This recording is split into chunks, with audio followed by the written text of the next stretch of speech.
Okay, we're going to make a video on how to install the bracket. It's a plate bracket for your supermoto front rotor, which is oversized. This one's a 320mm rotor from Warp 9. We're going to show you how to do it. So first step, I already have the wheel on, so we're going to take the bolts that was holding the bracket on, take those out. And if you look at this bracket, there's holes that don't have threads and holes that are threaded. If you look at your stock bracket on your caliper, they're threaded. So you're going to need the holes that aren't threaded to start with, to put the bracket on. There's going to be really only one way that the bracket goes on to actually get the bolt through and thread it into your stock bracket. So this one came with 2 bolts. Loctite these bolts and put those in to your stock bracket.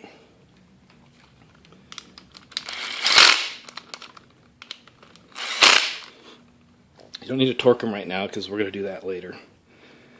So once you have that on, that's how the bracket bolts to your caliper. So then you go put your caliper on, and usually there's a really tight fit. Your caliper's going to hit your rotor. Just no way of getting it in. One thing that we do is we'll take out one of the brake pads. So if you spin your brake pin out until the very first pad that falls out, or that can be removed, comes out.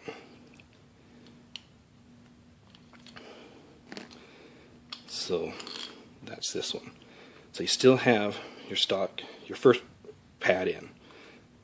Now when you go to put this pad back in, make sure it lines up in the little groove that holds the pad in.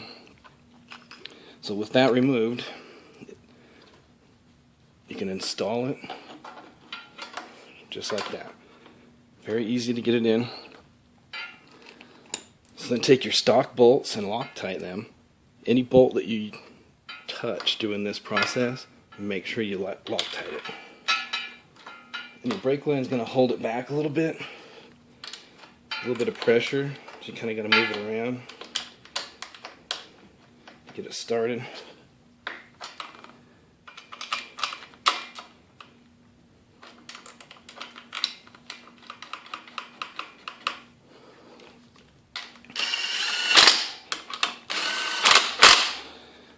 Once you get to this point, you want to reinstall your brake pad, and you can do that just by slipping it in the other side.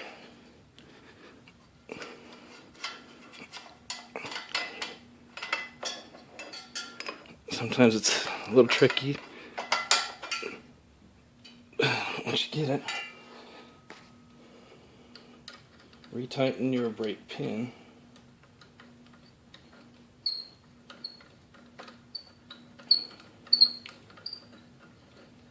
Make sure that pad went back into the little slot that holds the end of the pad. So now it's in. Once you have it together, you need to torque the bolts that you had out.